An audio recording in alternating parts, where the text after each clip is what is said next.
അസ്സലാമലൈക്കും. Welcome back to my channel and welcome to my channel. എൻ്റെ അമ്മയൊക്കെ ഇങ്ങനെ പറയണ കേൾക്കാം. എൻ്റെ അമ്മയൊക്കെ ചെറിയ കുട്ടിയായ സമയത്ത് ഓൾക്ക് ഈ ബിരിയാണി മന്തി അതൊന്നും എന്താന്ന് പോലും അറിയില്ലേനോന്ന്.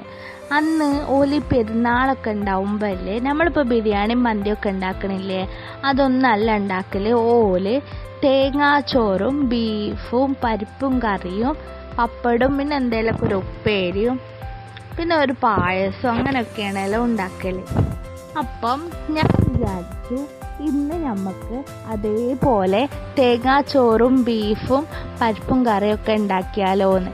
അതിന് ആദ്യം കുറച്ച് ബീഫ് കഴുകി എടുത്തിട്ട് അതിക്ക് കുറച്ച് ഉലുവ ഇട്ട് കൊടുക്കുക, പിന്നെ കുറച്ച് ജീരകം പൊടിച്ചത് ഇട്ട് കൊടുക്കുക, പിന്നെ മുളക് പൊടി ഇടുക, മഞ്ഞൾപ്പൊടി ഇട്ട് കൊടുക്കുക,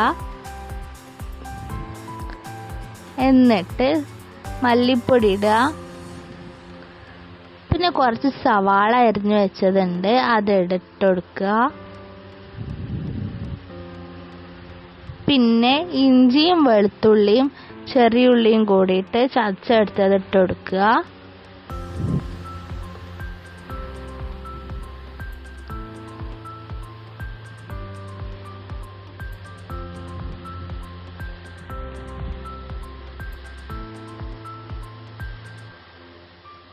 എന്നിട്ട് പച്ചമുളക് ഇട്ട് കൊടുക്കുക.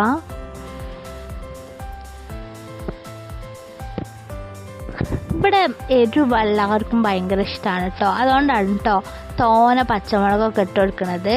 പിന്നെ ആവശ്യത്തിന് കറിവേപ്പൊക്കെ ഇട്ട് കൊടുക്കുക. പിന്നെ ഞങ്ങളിവിടെ കല്ലുപ്പാണ് കേട്ടോ യൂസ് ചെയ്യുക. നമ്മൾ കല്ലുപ്പില്ലേ കറിക്കൊക്കെ ഇടുമ്പോൾ ഭയങ്കര ടേസ്റ്റാണ് കേട്ടോ. പൊടിയുപ്പ് അത്ര ടേസ്റ്റ് ഉണ്ടാവില്ല. എന്നിട്ട് അത് നന്നായിട്ട് മിക്സ് ചെയ്ത് കൊടുക്കുക കേട്ടോ.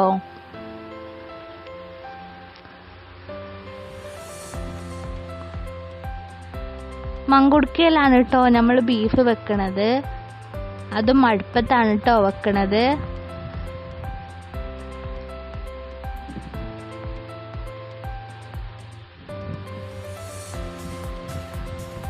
എനിക്ക് ഈ ബീഫ് ഇങ്ങനെ വരട്ടിയത് ഭയങ്കര ഇഷ്ടമാണ് കേട്ടോ. പ്രത്യേകിച്ച് ഇവിടുത്തെ എൻ്റെ ഹസ്ബൻഡിൻ്റെ ഉമ്മ വരട്ടിയ ബീഫ് കേട്ടോ. നമ്മളിനി അടുപ്പൊക്കെ കത്തിച്ചിട്ട് അതിൽ നമ്മൾ മങ്കുടുക്ക വെച്ച് കൊടുക്കണേ.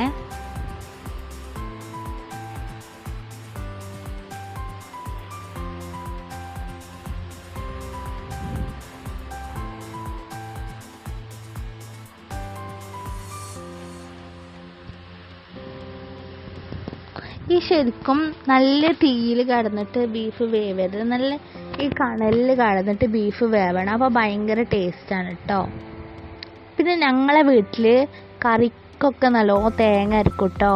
പിന്നെ ചമ്മന്തി വേണ്ടേ, പിന്നെ തേങ്ങാച്ചോറ്റുക്കൊക്കെ തേങ്ങ വേണ്ടേ, അതുകൊണ്ട് നല്ലോണം തേങ്ങ അരക്കും കേട്ടോ. ഈ തേങ്ങൻ്റെ ഉള്ളിൽ നിങ്ങളൊരു ചെറിയ പൊങ്ങ് കണ്ടില്ലേ, എനിക്ക് ഭയങ്കര ഇഷ്ടമാണ് കേട്ടോ ഈ പൊങ്ങ്.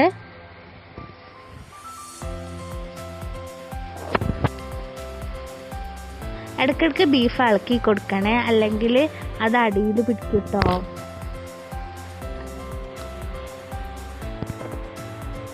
നമ്മുടെ ബീഫൊക്കെ ഏകദേശം റെഡി ആയിട്ടുണ്ട്. കാണാൻ തന്നെ നല്ല ചൊറുക്ക, തിന്നാൻ തോന്നൂലേ.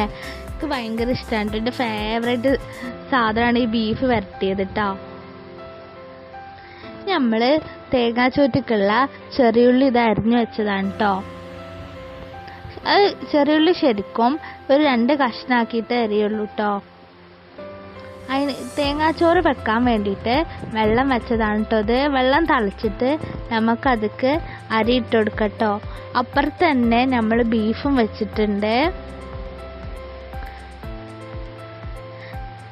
നമ്മൾ സാധാ ചാക്കരിയില്ലേ അതാണ് ഇട്ടിടുന്നത്.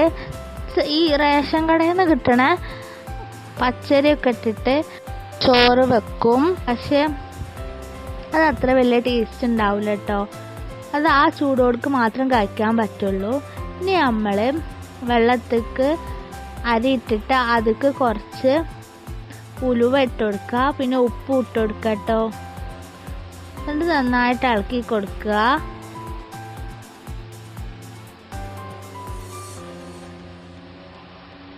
ഈ അരി ഏകദേശം ഒരു വേവാനാവാൻ തുടങ്ങിയപ്പോഴാണ് കേട്ടോ ചെറിയുള്ളി അരിഞ്ഞു വെച്ചതിട്ടുന്നത്.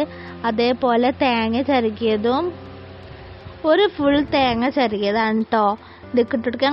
ഞങ്ങൾക്ക് വീട്ടിൽ കുറേ ആൾക്കാരുള്ളതുകൊണ്ട് തോനെ ചോറ് വെക്കണം കേട്ടോ.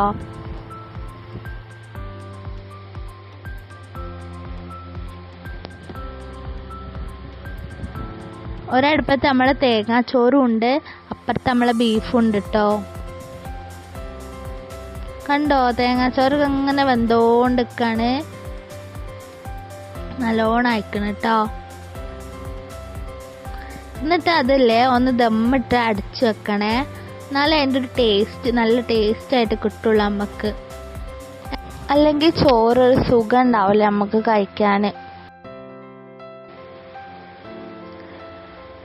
നമ്മളെ ബീഫ് നോക്കി നിങ്ങൾ എന്ത് ചൊറുക്കാലേ കാണാൻ. ഇനി നമുക്ക് ചമ്മന്തി അരക്കട്ടോ. അതിന് കുറച്ച് തേങ്ങ ഒരു ജാറക്കിട്ട് ഒരു ചെറിയ 2 കഷ്ണം ഇഞ്ചി ഇട്ട് പച്ചമുളക് ഇട്ടിട്ട് ചപ്പ് ഇട്ട് കൊടുക്കട്ടോ. ഈ ചപ്പില്ലേ നമ്മളെ മുറ്റത്തൊക്കെ ഉണ്ടാകുന്ന ഒരു ചപ്പാണ്, മല്ലിച്ചപ്പല്ല കേട്ടോ. എന്നിട്ട് അത് നന്നായിട്ട് അരച്ചെടുക്കട്ടോ. ഇനി നമുക്ക് പരിപ്പും കറി ഉണ്ടാക്കുക. അതിന് പരിപ്പ് കേക്കിയിട്ട് അതിക്ക് കുറച്ച് മുളക് പൊടി, പെരുംജീരകത്തിൻ്റെ പൊടി, മഞ്ഞൾപ്പൊടി ഇടുക. പിന്നെ 2-3 അല്ലി വെളുത്തുള്ളിയും കൂടി ഇട്ട് കുറച്ച് വെള്ളം കൂടി ഒഴിക്കട്ടോ. എന്നിട്ട് അത് ക്ലോസ് ചെയ്തിട്ട് നമുക്കൊന്ന് വേവിക്കാൻ വെക്കട്ടോ.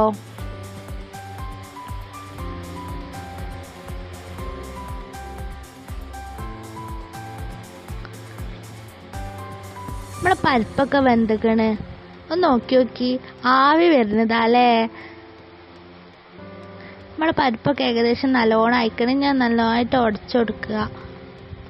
എന്നിട്ടില്ലേ അതിക്ക് നമ്മൾ ചെറിയുള്ളി ഇട്ട് തേങ്ങ അരച്ച് വെച്ചതാണ് കേട്ടോ. ഇനി അത് അതിക്ക് ഇട്ടിട്ട് നന്നായിട്ട് ഇളക്കി കൊടുക്കുക. കുറച്ച് വെള്ളം ഒഴിച്ചു കൊടുക്കുക കേട്ടോ. നമ്മൾ ഈ തേങ്ങ മിക്സി ജാറിൽ ഉണ്ടാവുമല്ലോ കുറച്ച് പറ്റി പിടിച്ചിരിക്കണേ, അതിക്ക് വെള്ളം ഒഴിച്ചിട്ട് ഇതിലേക്ക് ഒഴിച്ചു കൊടുക്കട്ടോ. നമ്മൾ ഗ്യാസുമ്മ വെച്ച് നല്ലോണം തിളപ്പിച്ചെടുക്കട്ടോ നമ്മളെ കറി.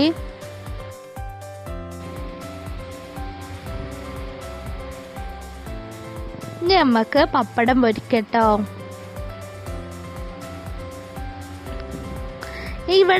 എൻ്റെ വീട്ടിലൊന്നും ശരിക്കും അങ്ങനെ പപ്പടമൊന്നും ആരും കഴിക്കൂല, അവിടെ ആർക്കും അത്ര വലിയ ഇഷ്ടമൊന്നുമില്ല. പക്ഷെ ഞാൻ എൻ്റെ ഹസ്ബൻഡിൻ്റെ വീട്ടിൽ വന്നപ്പോഴാണ് എന്നും ഇവിടെ പപ്പടം വേണം. ഇവിടെ പപ്പടം അല്ലെങ്കിൽ ഓൽക്ക് ഒരു നെയ്ച്ചോറായാലും ഇനി ബിരിയാണി ആയാലും എന്ത് ചോറായാലും ഓൽക്ക് പപ്പടം അല്ലെങ്കിൽ ഇറങ്ങൂല. അങ്ങനെയാണ് ഇവിടെ. ഇനി നമുക്ക് ബീഫ് ഒന്ന് വറവിടട്ടോ. ഞങ്ങൾ ശരിക്ക് വറവിടണേനെ തൂമിക്കുക എന്നാണ് കേട്ടോ പറയല്. അതിന് വേണ്ടിയിട്ട് ഒരു ചട്ടിയിൽ കുറച്ച് എണ്ണ ഒഴിച്ചിട്ട് കറിവേപ്പൊക്കെ ഇട്ടിട്ട് ഇവിടുത്തെ അമ്മ മുളകും പൊടി ഇടും കേട്ടോ ആ എണ്ണയ്ക്ക്. അതിന് ഒരു വേറെ ടേസ്റ്റാണ്, നല്ല സ്മെല്ലും ഉണ്ടാവും കേട്ടോ. എന്നിട്ട് ബീഫ് ഇട്ടിട്ട് നന്നായിട്ട് ഇളക്കി കൊടുക്കട്ടോ. ഈ നമ്മൾ മുളകും പൊടി ഇട്ടതൊക്കെ എല്ലായിടത്തും ആവണ്ടേ, അതിന് വേണ്ടിയിട്ട് നന്നായിട്ട് ഇളക്കി കൊടുക്കട്ടോ.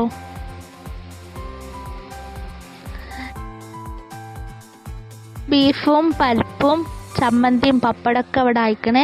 എല്ലാവർക്കും എൻ്റെ വീഡിയോ ഇഷ്ടപ്പെട്ടു എന്ന് ഞാൻ വിചാരിക്കുന്നു. എല്ലാവരും എൻ്റെ ചാനൽ സബ്സ്ക്രൈബ് ചെയ്യണേ, ലൈക്കും കമൻറ്റൊക്കെ ഇടണേ. അപ്പോൾ വീണ്ടും ഒരു വീഡിയോ ആയിട്ട് കാണാം. അസ്സലാമു അലൈക്കും.